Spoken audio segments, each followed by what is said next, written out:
আসসালামু আলাইকুম ওয়া রাহমাতুল্লাহ।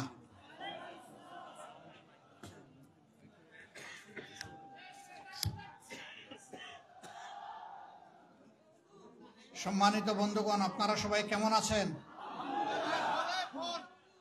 আলহামদুলিল্লাহ রাব্বিল আলামিন, ওয়াসসালাতু ওয়াসসালামু আলা রাসূলিহিল কারীম ওয়া আলা আলিহি ওয়া সাহবিহি ওয়া আহলি বাইতি আজমাইন। আজকের এই মহতী সমাবেশের সম্মানিত সভাপতি, মঞ্চে বসা সহকর্মী নেতৃবৃন্দ, এলাকার অতি সম্মানিত গণ্যমান্য ব্যক্তিবর্গ, আজকের সমাবেশে উপস্থিত সর্বস্তরের ভাইয়েরা, পর্দার আড়ালে আমার অতি সম্মানিতা মা এবং বোনেরা, সাংবাদিক বন্ধুগণ, আল্লাহ তাবারক ওয়া তাআলার অসংখ্য অসংখ্য শুকরিয়া। আল্লাহ তাআলা আমাদেরকে প্রিয় এই দেশে পয়দা করেছেন। আল্লাহ রাব্বুল আলামিনের দরবারে শুকরিয়া, তিনি আমাদেরকে একটা স্বাধীন দেশ দান করেছেন। রাব্বুল ইজ্জতের দরবারে শুকরিয়া, তিনি সবুজে ঢাকা একটা দেশ আমাদেরকে উপহার দিয়েছেন, যে দেশের মাটির নিচে বিপুল পরিমাণ খনিজ সম্পদ রয়েছে, মাটির উপর উর্বরা, পানিতে সম্পদ, পানির নিচে সম্পদ। এরকম একটা দেশ আল্লাহ তাআলা আমাদেরকে উপহার দিয়েছেন। বিগলিত চিত্তে মহান মাবুদের দরবারে শুকরিয়া আদায় করছি, আলহামদুলিল্লাহ। প্রিয় দেশটি স্বাধীন হয়েছে দুইবার। আমাদের জানা ইতিহাসে প্রথমবার স্বাধীনতা অর্জন করেছিল 1947 সালে। তখন যারা দেশ স্বাধীন করেছিলেন তারা ভিন্ন একটা জাতিসত্তা প্রমাণ করে নিজেদেরকে দুনিয়ার বুকে প্রতিষ্ঠিত করার জন্য অঙ্গীকার দিয়ে দেশ স্বাধীন করেছিলেন। কিন্তু সেই স্বাধীনতার পরবর্তী 23 বৎসর পশ্চিম পাকিস্তান এবং পূর্ব পাকিস্তানের মধ্যে ব্যাপক বৈষম্য দেখা দিয়েছিল। এমনকি 23 বছরে একবারই সেই জাতি সাধারণ নির্বাচন পেয়েছিল। তারা মনের মতো করে তাদের পার্লামেন্ট মেম্বার এবং জনপ্রতিনিধি নির্বাচনের সুযোগ পেয়েছিল। তারপরে ইতিহাস সবার জানা, ব্যাপক ত্যাগ এবং কুরবানির মধ্য দিয়ে পাওয়া আমাদের এই স্বাধীনতা। আমি ছোট মানুষটিরও বাংলাদেশের এই রক্তাক্ত স্বাধীনতায় একটু রক্তের অংশীদারিত্ব আছে। আমি শুধু একা নই, এরকম লাখো পরিবার তারা তাদের আপনজনকে সেদিন দেশের স্বাধীনতার জন্য উপহার দিয়েছিল। এগুলো নামায় ফেলতে হবে, এগুলোর ভারে আসলে নুয়ে যায়, এগুলো সমস্যা। তারা সেদিন তাদের আপনজনকে উপহার দিয়েছিল একটি আশা নিয়ে। 1000 মাইল দূরত্ব থেকে এসে পশ্চিম পাকিস্তানের লোকেরা আমাদেরকে শোষণ করেছে। এখন আমরা নিজেদেরকে শাসন করব, আমরা শোষিত হব না। আমরা সুশাসন পাবো, ন্যায় বিচার পাবো। আমাদের জীবনে সামাজিক, রাজনৈতিক এবং অর্থনৈতিক নিরাপত্তা থাকবে। আমাদের সন্তানেরা জন্মের পরে চিকিৎসা সেবা পাবে,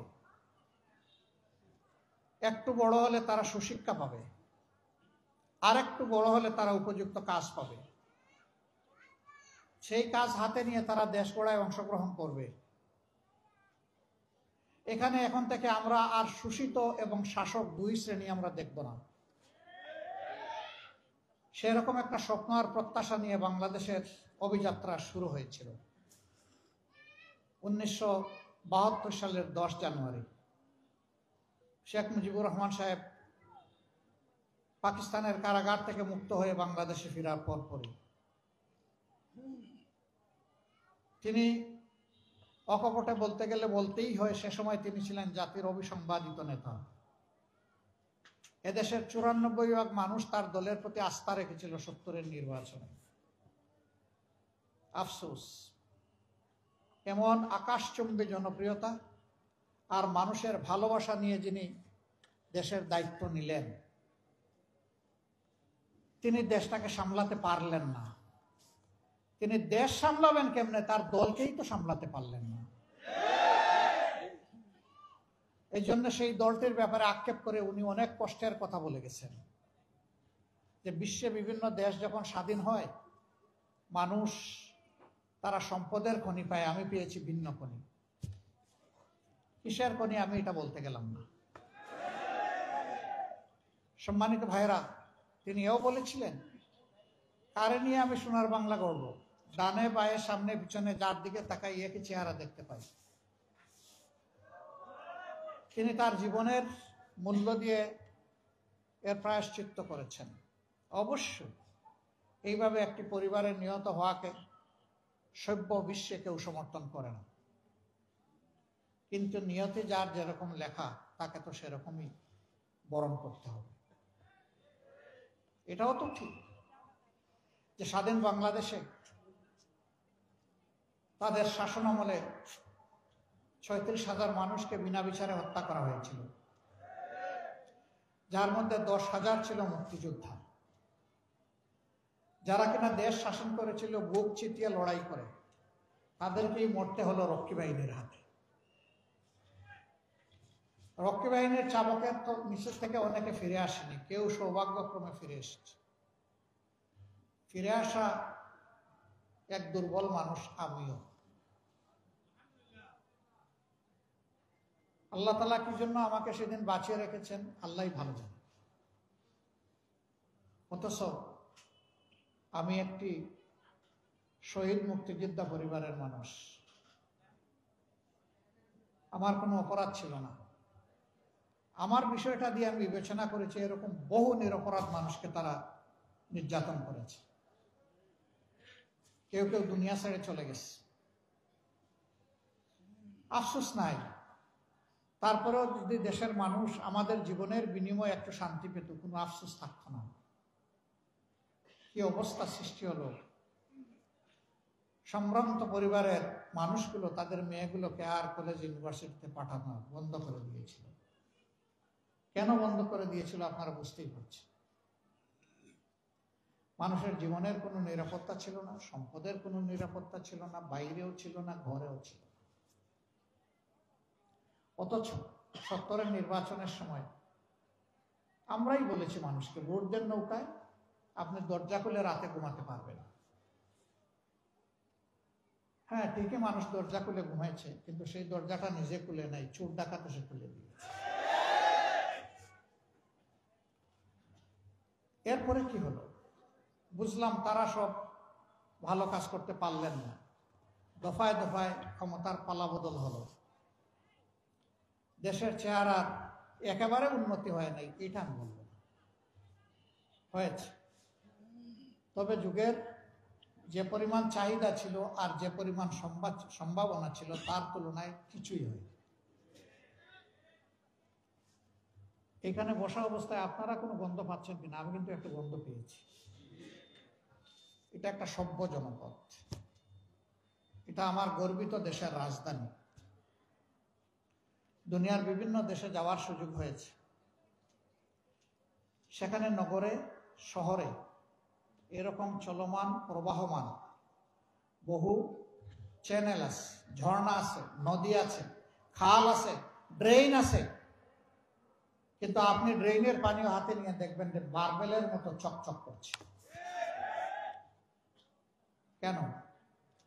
তারাও মানুষ, আমরাও মানুষ। আমরা কেন দুর্গন্ধের সঙ্গী হব? আমরা কেন পলিউটেড ওয়াটার স্ট্রিমের সঙ্গী হয়ে দুকে দুকে মরব? হাজার রোগ কেন আমাদের দেশে এই কারণে বাসা বাঁধবে? কপাল আমাদের এই জায়গায়। আমি বলেছিলাম আমাদের আল্লাহ অনেক সম্পদ দিয়েছেন, সব জায়গায় বলি একটা সম্পদের অভাবের কারণে আমরা পারলাম না আমাদের দেশটাকে বাগানের মতো করে সাজাতে। সেই সম্পদ হচ্ছে চরিত্রের সম্পদ। ক্ষমতায় যাওয়ার আগে অনেক রাজনীতিবিদ বলে থাকেন, আমি রাজনীতিকে ইবাদত মনে করি, আমি রাজনীতি করি মানব সেবার জন্য, সেবা আমার ধর্ম। হ্যাঁ, উনি মানব সেবা করেন ঠিকই, শুধু নিজের সেবাটা করেন। তিনিও তো একজন মানব, সেই অর্থে তিনি মানব সেবা করেন। কিন্তু মানব সেবা বলতে যা বোঝায় তা তো দেখিনি। গত 15.5 বছর এদেশের মানুষ দারুণ কষ্টের মধ্য দিয়ে অতিবাহিত করেছে। আর আমাদের জন্য পরিবেশটা ছিল আরো একটু কষ্টের। জানেন সবকিছু, আমি এগুলা রিপিট করতে যাচ্ছি। আমাকে একবার একজন তদন্তকারী কর্মকর্তা রিমান্ডে আমাকে জিজ্ঞেস করছে যে আপনি কি একটু দয়া করে আপনার সর্বশেষ ঠিকানাটা বলবেন? বললাম বলবো, সর্বশেষ ঠিকানা আশা করছি এটা আল্লাহর জন্য। না না, দুনিয়ার ঠিকানা।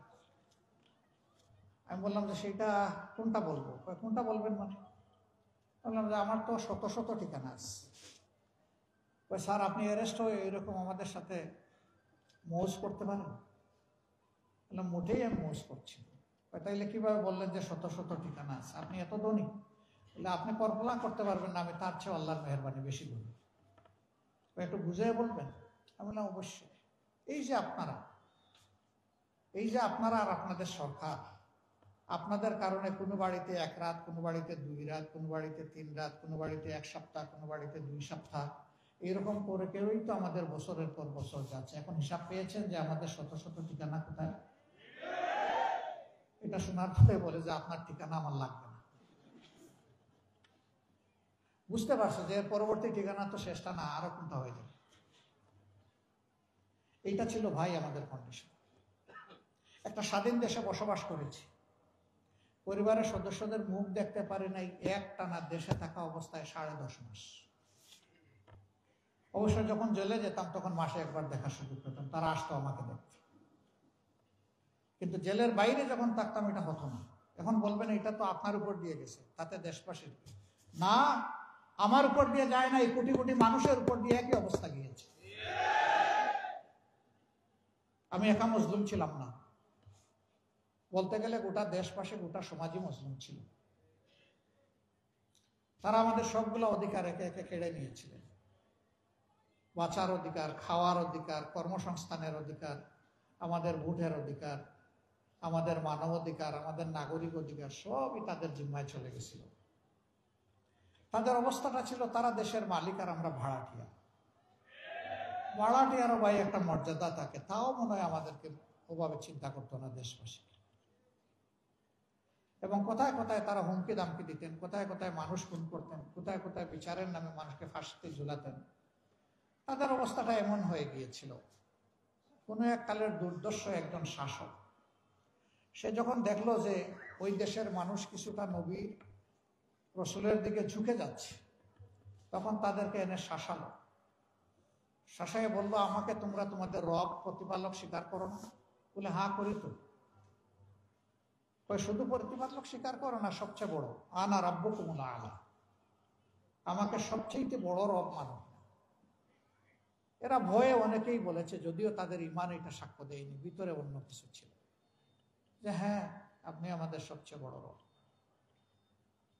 সেই সবচেয়ে বড় রব মাত্র 2টা মানুষকে তাড়া করতে গিয়ে 2 লক্ষ সৈন্যের বাহিনী, সুসজ্জিত বাহিনী, এবং স্বয়ং কমান্ডার ইন চিফ, সেই রাজ্যের শাসক, শেষ পর্যন্ত আল্লাহ তাআলা বনী ইসরায়েলকে পার করে নিয়ে গেলেন, সমুদ্র ফাঁক করে 2 ভাগ করে শুকনা রাস্তা দিয়ে হাঁটাইয়া নিলেন।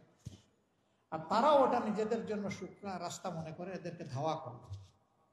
2 দিক থেকে পানির দেয়াল এসে মিশে গেল, তারা নিশ্চিহ্ন হয়ে গেল। পানিতে গলে মানুষ শেষ হয়ে যায়, কোনো অস্তিত্ব পাওয়া যায় না। কিন্তু আল্লাহ তাআলার কি অপূর্ব খেলা, সেই পানিতেই ফেরাউনকে আল্লাহ শুটকি বানিয়ে দিলেন। এখন ফেরাউনের শুটকি বা মমি এখন মিশরের মিউজিয়ামে আছে, মানুষ যায় দেখে, আর স্বৈরাচারী শাসকদের অতীত কি সেটা স্মরণ করে। কিন্তু ইতিহাসের বড় শিক্ষা হচ্ছে যে মানুষ ইতিহাস থেকে শিক্ষা নেয় না। যদি নিত তাইলে স্বৈরাচারীপনার দিকে মানুষ হাঁটত। তারা হেঁটেছেন, তারা 3টা নির্বাচন নিজেরা করেছেন তাদের মতো করে।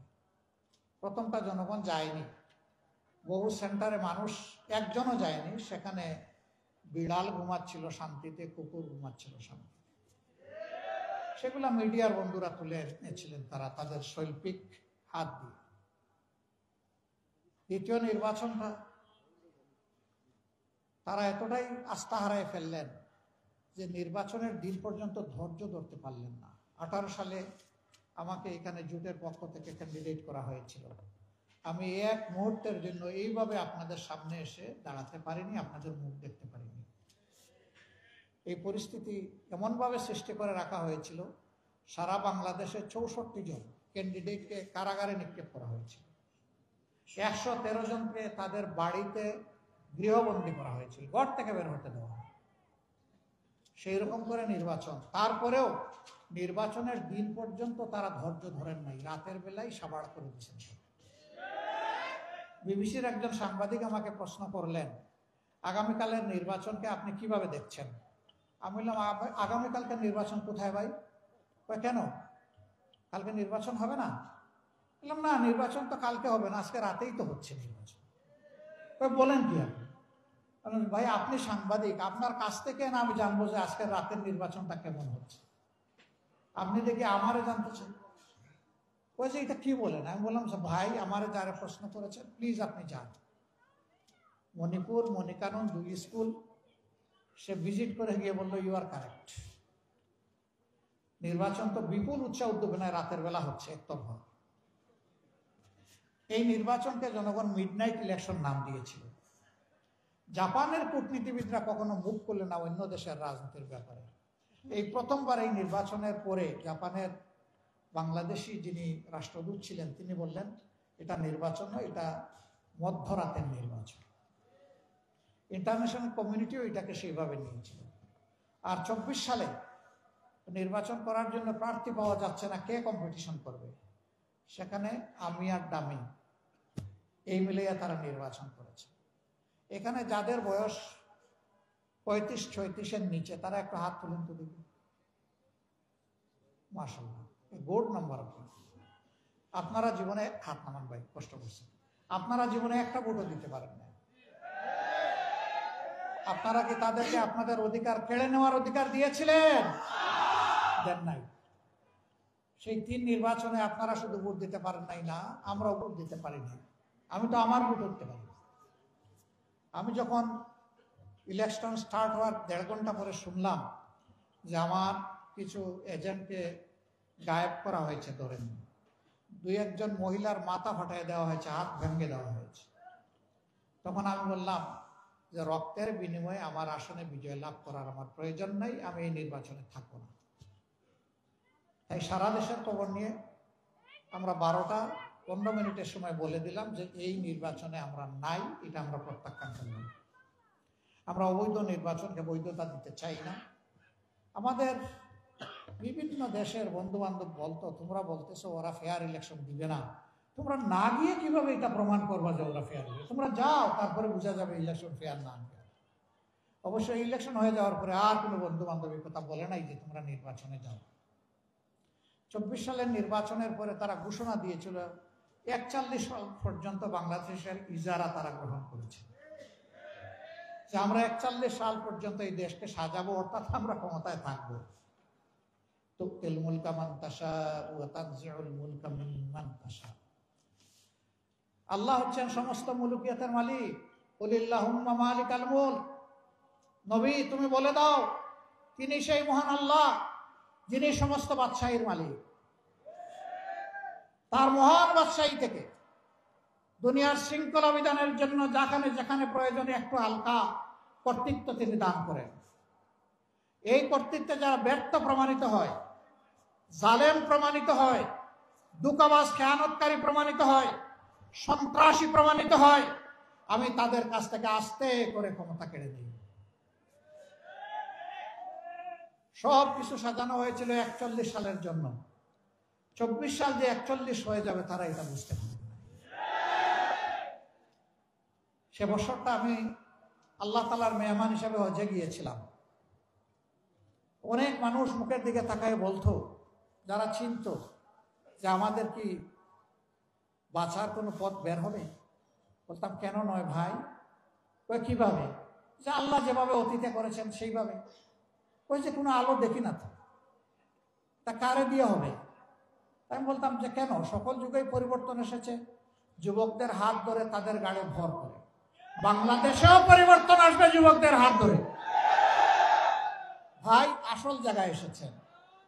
চোখের 2 ফোঁটা পানি দিয়ে আপনি মাথাফে দিয়ে কাবাগরের দিকে নিশানা করে আল্লাহ তাআলাকে বলুন যে আল্লাহ এই জালিম জনপদ থেকে আমাদেরকে উদ্ধার করুন। আল্লাহ চোখের পানি ফেরত দেবেন না। আল্লাহু আকবার। লোকেরা দেখতাম যে আমার কথায় বিশ্বাস করে না, আস্থা আসে না। হজ উমরা শেষ করে যখন ফিরলাম 17 তারিখ, 16 তারিখ আবু সাঈদের মৃত্যুর শাহাদাতের মধ্য দিয়ে বাংলাদেশের নতুন অধ্যায়ের সূচনা হলো। 17 তারিখ থেকে আগুন জ্বলে উঠল। সেই দিন থেকেই চতুর্দিকে নিরীহ জনগণের, নিরস্ত্র জনগণের বিরুদ্ধে সশস্ত্র আক্রমণ শুরু হলো। ভয়াবহ, শ মানুষ খুন করা হলো। শেষ পর্যন্ত এর শেষ পরিণতি হলো গিয়ে 5 তারিখ। যারা বলেছিলেন আমরা পালাই না, তারা জানি না এখন কিভাবে কোথায় গেলেন। আমরা কোনোদিন এটা বলি নাই যে আমরা পালাই না। তবে আলহামদুলিল্লাহ রাব্বুল ইজ্জত আমাদেরকে এটুকু মেহেরবানি করেছে যে আসলেই আমরা পালাইনি। আমরা ফাঁসির রশি গলায় নিয়েছি কিন্তু দেশ থেকে পালাইনি।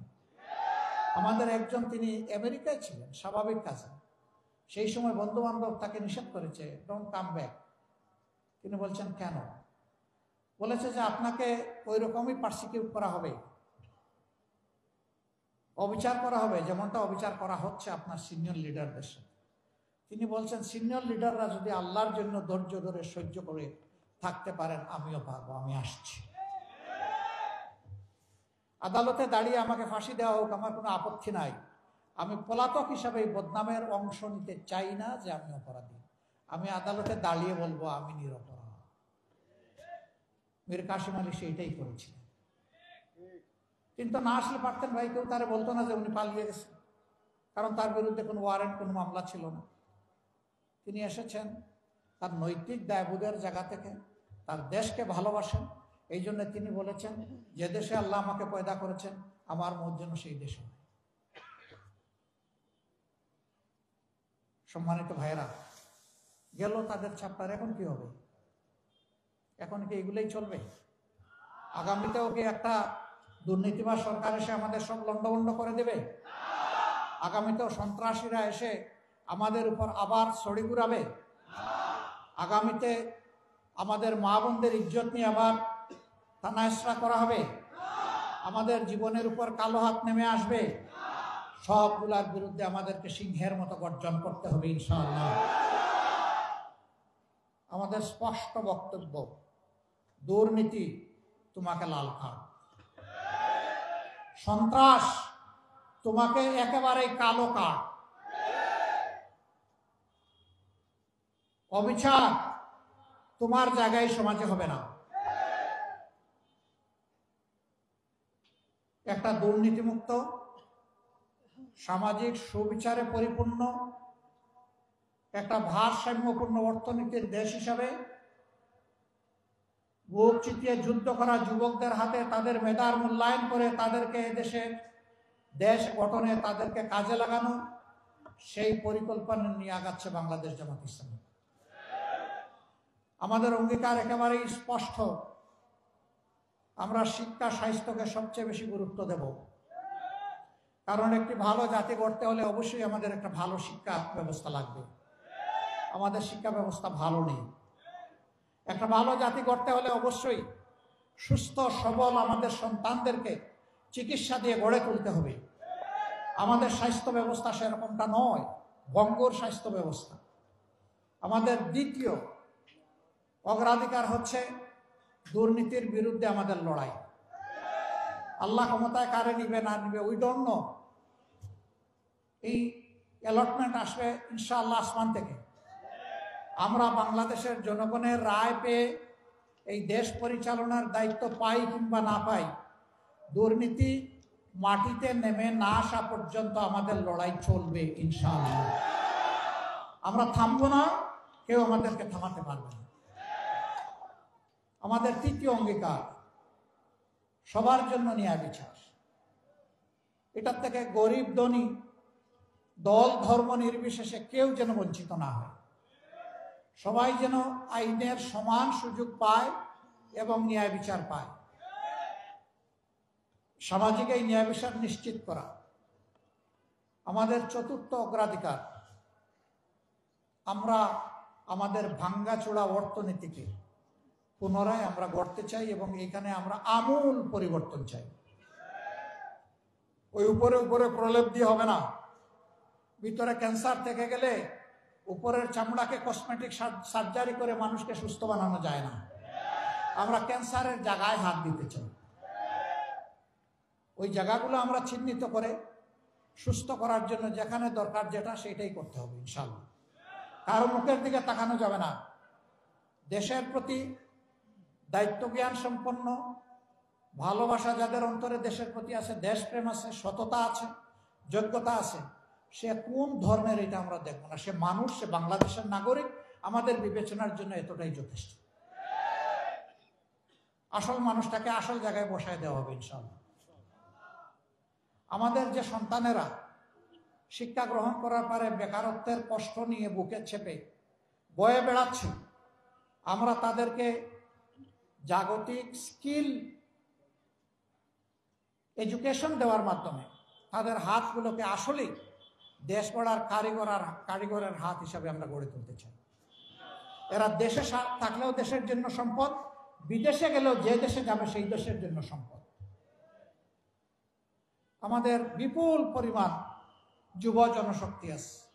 দুনিয়া এখন 1 কোটির মতো আমাদের প্রবাসী কর্মচারী আছে, কাজের লোক আছে।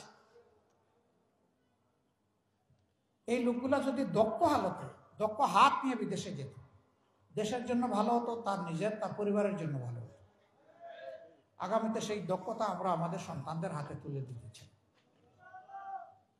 এই দেশ গড়ার কাজে নারী পুরুষ সবাই অংশগ্রহণ করবে ইনশাআল্লাহ।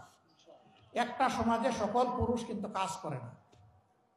কেউ বয়সের কারণে, কেউ অসুস্থতার কারণে, কেউ শারীরিক সীমাবদ্ধতার কারণে করে না। অবশ্য কিছু বখাটে আছে, সেও কিছু করে না। সে একটা ভালো কাজ করে, এটা হলো বখাটে। সবার শান্তি কেড়ে নেয়, এটা ভালো কাজ না, এটা আসলেই মন্দ কাজ, তাই না? সে নিজের জন্যও বোঝা, সমাজের জন্যও বোঝা। বাকি যারা সক্ষম, যাদের মিনিমাম যোগ্যতা আছে কোনো কাজে, তারা কাজ করবে, এটাই স্বাভাবিক। আমাদের মা বোনেরা কি করবেন? কিছু কিছু সংসারে মা বোনদেরও প্রয়োজন তাদের আয় রোজগারের। যাদের যোগ্যতা আছে এবং প্রয়োজন আছে, যোগ্যতা এবং প্রয়োজন অনুযায়ী দেশ গড়ার কাজে তারা অংশ নেবেন, এমনকি তারা সেনাবাহিনীতেও থাকবেন। কারণ রাসূল করিম সাল্লাল্লাহু আলাইহি সাল্লামের সেনাবাহিনীতে মহিলারা ছিলেন, উম্মাহাতুল মুসলিমিনরা ছিলেন। একমাত্র বদর যুদ্ধ ছাড়া সকল যুদ্ধে আল্লাহ রসুলের সাথে কমপক্ষে আমাদের একজন মা আল্লাহ রসুলের সাথে ছিলেন। শুধু একজন মা না, বিপুল সংখ্যক মহিলা যুদ্ধে অংশগ্রহণ করেছে। যুদ্ধের মতো কঠিন কাজ যদি রাসূল করিম সাল্লাল্লাহু আলাইহি সাল্লাম তাদেরকে শরীক করেন, তাইলে দুনিয়ায় কোন কাজটা আছে তারা পারবেন না? অতএব তাদের যেখানে প্রয়োজন আছে এবং যেখানে যোগ্যতা আছে তারাও কাজ করবে। তবে এখনকার সমাজে তাদের না আছে সামাজিক নিরাপত্তা, আর না আছে তাদের সম্মানবোধ। ইনশাআল্লাহ দেশ আমাদের হাতে যদি পড়ে, আমাদের অঙ্গীকার, আমাদের মা, আমাদের বোন, আমাদের জায়া, তাদের নিরাপত্তা এবং তাদের সম্মানটুকু আমরা পর্যাপ্ত পরিমাণে নিশ্চিত করবো ইনশাআল্লাহ। এটা গড়ে, চলাচলে, কর্মস্থলে, সব জায়গায় এটা নিশ্চিত হবে ইনশাআল্লাহ। আমরা তো ওই সমাজের জন্য কাঙ্গাল হয়ে বসে আছি যেই সমাজটা রাসূল করিম সাল্লাল্লাহু আলাইহি সাল্লামের হাতে কোরআনিক সংবিধান অনুযায়ী গড়ে উঠেছে। আর জীবনের শেষ লগ্নে জুমার খুতবায় দাঁড়িয়ে আল্লাহ রাসূল বলেছিলেন, খায়রুল কুরুনি কারনি সুম্মাল্লাযীনা ইয়ালুনাহুম সুম্মাল্লাযীনা ইয়ালুনাহুম। আমার যুগ বিশ্বের শ্রেষ্ঠতম যুগ, আমার পরের যুগ এর কাছাকাছি, এর পরের যুগ তার কাছাকাছি, এরপরে আল্লাহ রাসূল আর কিছু বলেন না। কারণ খেলাফতের নিয়ামত কতটুকুই ছিল। তিনি সাথে সাথে এটিও বলেছিলেন, বিশ্ববাসীকে এমন একটি সোনার সমাজ উপহার দিয়ে যাচ্ছে। ইয়েমেনের সানা থেকে মরক্কোর হাজারাবাদ, এই দীর্ঘ রাস্তা, একজন তরুণী তম্বি যুবতী তার সমস্ত যৌবন সৌন্দর্যের নিয়ামত নিয়ে একা সফর করবে, এক আল্লাহ ছাড়া তার কাউকে ভয় করার কোনো প্রয়োজন হবে না। এবং সেই সমাজ তিনি নিশ্চিত করেছিলেন। মাদের ব্যাপারে ভয় দেখানো হয়, জামাত ক্ষমতায় আসলে সবাইকে একটা করে কালো বোরকা, শুধু চোখ খোলা রাখবে। ইসলামের বিধানে চোখ খোলা রাখারও আছে, আবার মুখ খোলা রাখারও আছে। হ্যাঁ, কেউ যদি চোখও না ডাকেন, মুখও না ডাকেন, জামাতে ইসলামে কাউকে জোর করে বোরকা পরাবে না। এই কল্যাণ রাষ্ট্রের সৌন্দর্য উপলব্ধি করে আলহামদুলিল্লাহ আগ্রহী হয়ে মারাই তারা সৌন্দর্যের শালীন পোশাক তারা কবুল করে নেবেন ইনশাআল্লাহ। কাউকে বাধ্য করা হবে না, দরকার নাই। ইসলাম কোনো ব্যাপারেই কাউকে বাধ্য করে। ইসলামের দুয়ার ওপেন, রাস্তা খুবই সোজা এবং মসৃণ, ফ্রিকশন নাই সেটা। আজকে যুবকরা বুক চিতিয়ে যুদ্ধ করলো, কিন্তু এখন পর্যন্ত আমরা কাঙ্ক্ষিত সংস্কারটা এনে দিতে তাদেরকে পারলাম না। এটা আমাদের আফসোস। কেন পারলাম না আপনারা জানেন। আমরা সংস্কারের দিকে যতবার এগোতে চেয়েছি, কেউ না কেউ আমাদেরকে কোমর ধরে পিছন দিকে টেনে রেখেছে। এইটা চাই না, ওইটা চাই না, এটার দরকার নাই, শুধুমাত্র ইলেকশন দরকার। তো ইলেকশন তো আগেও হয়েছে। ইলেকশন তো এই দেশের মানুষকে কল্যাণ এবং মুক্তি দিতে পারে না। ইলেকশন অবশ্যই প্রয়োজন, তবে ইলেকশনের মতো ইলেকশন প্রয়োজন। ওই পুরানা স্টাইলের ইলেকশন দিয়ে দেশে কোনো কল্যাণ কেউ দিতে পারবে না, এটা ইম্পসিবল। আমরা একটা অর্থবহ নির্বাচন, একটা সুষ্ঠু নির্বাচনের জন্য প্রস্তুতি নিচ্ছি ইনশাআল্লাহ। এই ক্ষেত্রে বন্ধু সকল সংগঠন, সকল প্রার্থীর যারা কর্মী, সহযোগী, নেতৃবৃন্দ, সবাইকে আমরা অনুরোধ জানাবো, রাজনীতিটা রাজনীতি দিয়ে যেন হয়, রাজনীতিটা যেন নীতি দিয়ে হয়। রাজনীতিতে নেমে আমরা যেন কাদা ছুড়াছুড়ি না করি, আমরা যেন পরিবেশ কেউ নষ্ট না করি, আমরা যেন কেউ গায়ের জোর খাটানোর চেষ্টা না করি, আমরা যেন কালো টাকা দিয়ে কেউ মানুষের বিবেক কেনার দুঃসাহস না দেখাই। টাকা দিয়ে তো ভাই আপনি গরু, ছাগল, মুরগি কিনবেন, মানুষ কিনবেন কেন? মানুষ তো আশরাফুল মাখলুকাত। টাকা মানুষের দিকে বাড়ানোর মানেই হচ্ছে তাকে অপমান করা। এরকম কেউ মেহেরবানি করে করবেন না। আমরা তো করার প্রশ্নই উঠে না, এটা আমাদের প্র্যাকটিসে নাই, আমাদের চিন্তায়ও নাই, কল্পনায়ও নাই। আমরা এটাকে ঘৃণা করি। যদি আমাদের কথায় আস্থা রেখে একজন মানুষও ভোট দেয়, এটাই বুঝবো আমাদের সফলতা। আর আমাদের উপরে যদি আস্থা না থাকে, আর সব ভোট যদি কিনে এনে বাক্সে আমরা ঢুকিয়ে দিই, এটা আমাদের নির্লজ্জ ব্যর্থতা। আমরা ওই নির্লজ্জ ব্যর্থতার দিকে যেতে চাই না। ভোট আপনার আমানত, আপনি কারে দিবেন না দিবেন, তবে অবশ্যই দিবেন।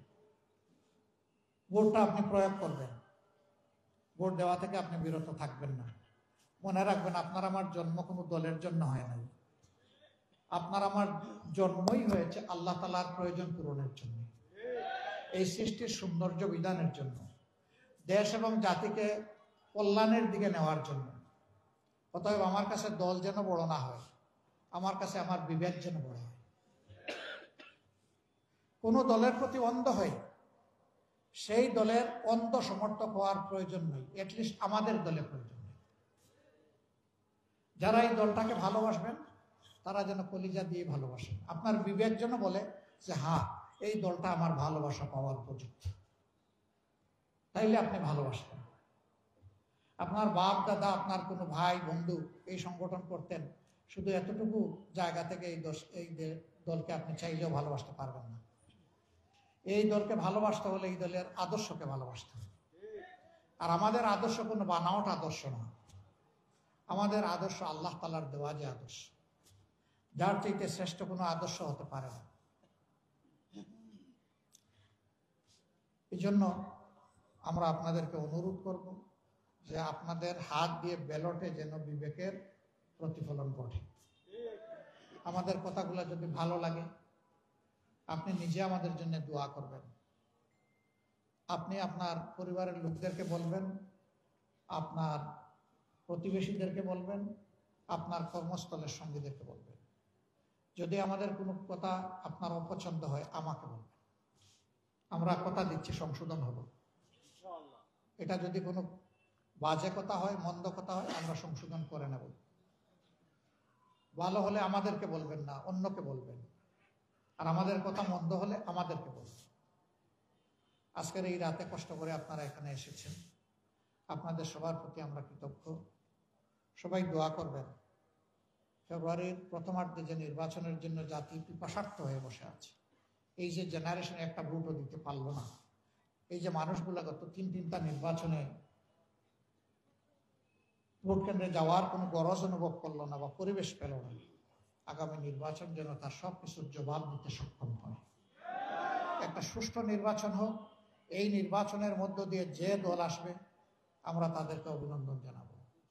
ঠিক অনুরূপভাবে আমরা যদি আল্লাহর ইচ্ছা এবং আপনাদের দোয়া ভালোবাসায় আসি, আমরা তাদের কাছেও প্রত্যাশা করব তারাও আমাদেরকে অভিনন্দন জানাবে ইনশাআল্লাহ। রাজনীতির সৌন্দর্য এইভাবে ফুটে উঠুক এবং আমাদের দেশ কল্যাণের রাজনীতির দিকে এগিয়ে যাক। অতীতের সমস্ত পচা দুর্গন্ধময় রাজনীতির কলুষিত ইতিহাস থেকে আমরা বেরিয়ে আসি। আল্লাহ তাআলা রাজনীতির একটা সোনালী ইতিহাস আগামী নির্বাচনের মধ্য দিয়ে জাতিকে রচনা করার তৌফিক দান করুন। সবার প্রতি গভীর কৃতজ্ঞতা, আন্তরিক মোবারকবাদ। আসসালামু আলাইকুম ওয়া রাহমাতুল্লাহি ওয়া বারাকাতুহু।